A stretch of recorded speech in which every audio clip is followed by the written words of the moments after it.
Ladies and gentlemen, what you're about to hear is one of the most bizarre, heartbreaking, and utterly fascinating stories in entertainment history.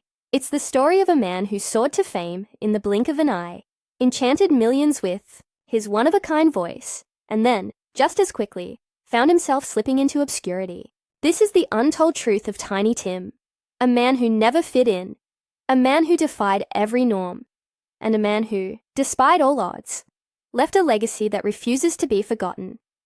But what really happened behind the scenes? Why was he never allowed back on The Tonight Show? And what tragic fate awaited him in his final moments? Stay with us, because this story is nothing short of unbelievable. It all started on April 12th, 1932, in Manhattan, New York City. Born Herbert Corey to a Lebanese father and a Polish Jewish mother, Tiny Tim was never like other children. While kids his age played outside, he found himself lost in a world of music, captivated by melodies that seemed to transport him to another time. His obsession began when his father brought home a wind-up gramophone and a record of Beautiful Ohio by Henry Burr. The young Herbert played it on repeat, enchanted by the song's haunting beauty. By the time he was 6, he had picked up a guitar, and soon after, the ukulele became his instrument of choice. But it wasn't just about music. It was an escape, a lifeline in a world where he never quite belonged.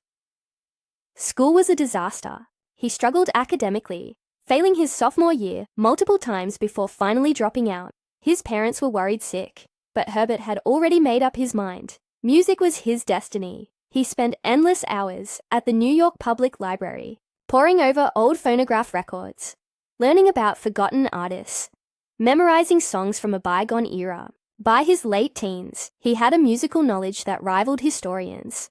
But still, no one took him seriously.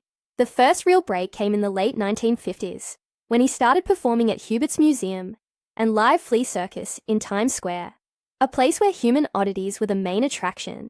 Sword swallowers, tattooed ladies, and even flea circuses filled the space. And then there was Tiny Tim, performing under the name Larry Love, the Singing Canary.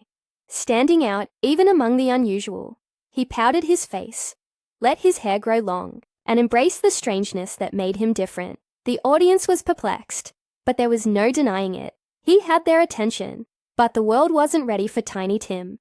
He moved to Greenwich Village, performing in cafes and open mics, struggling to make a name for himself. His gigs barely paid.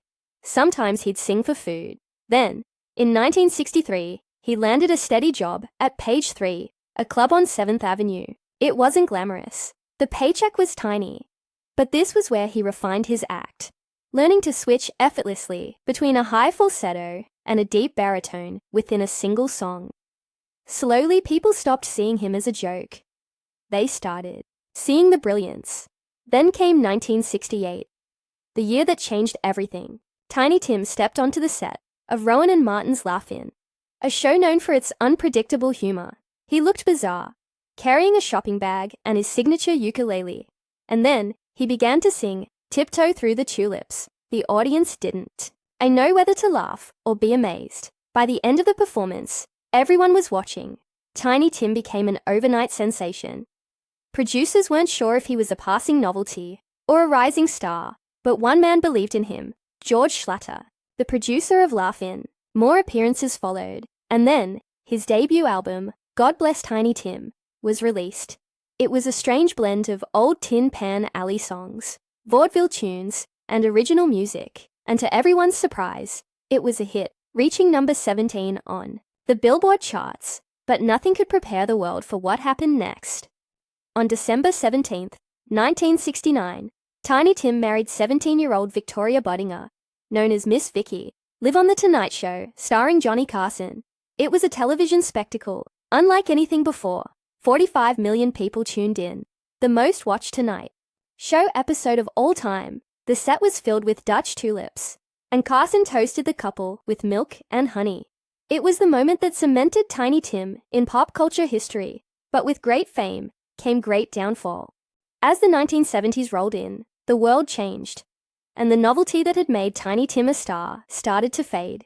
The invitations to The Tonight Show became less frequent, and soon they stopped altogether. The record label dropped him.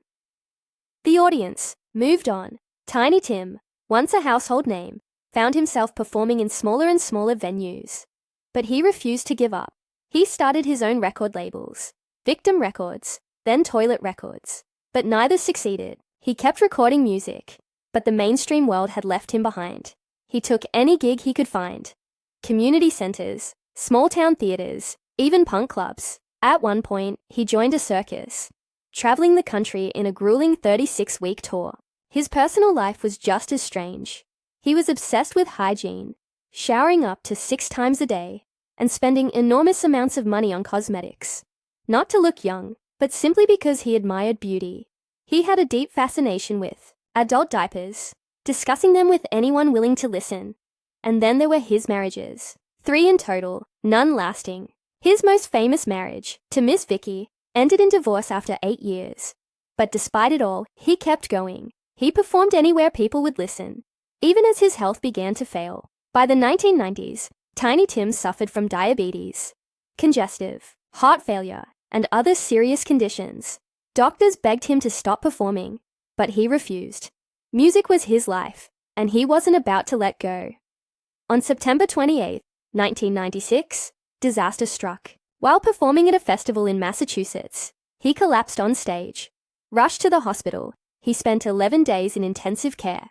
He was discharged with one warning: stop performing.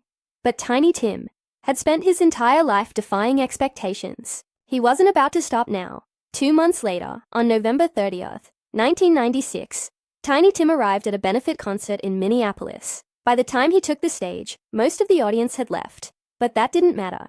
He picked up his ukulele and played a few songs, ending with his signature, Tiptoe Through the Tulips. Then, suddenly, he turned to his wife and whispered that he didn't feel well. Moments later, he collapsed. Paramedics rushed to his aid, but it was too late. At 11:20 p.m., Tiny Tim was gone. And just like that, the world lost one of its most unique performers. A man who never fit in, who refused to conform, who lived life on his own terms. Tiny Tim's story is one of triumph, of heartbreak, and of a relentless pursuit of passion. He may have been seen as an oddity, a joke to some, but to those who truly listened, he was an artist like no other. If you've made it this far, there's one thing we know. You appreciate the incredible stories of those who dared to be different. So if you haven't yet, make sure to hit that subscribe button, because there are so many more stories waiting to be told, and you won't want to miss a single one. Tiny Tim's life was strange, beautiful, and tragic all at once. But one thing is certain: he left behind a legacy that will never be forgotten. Thank you for watching, and until next time, remember, sometimes the most unusual people leave the biggest impact.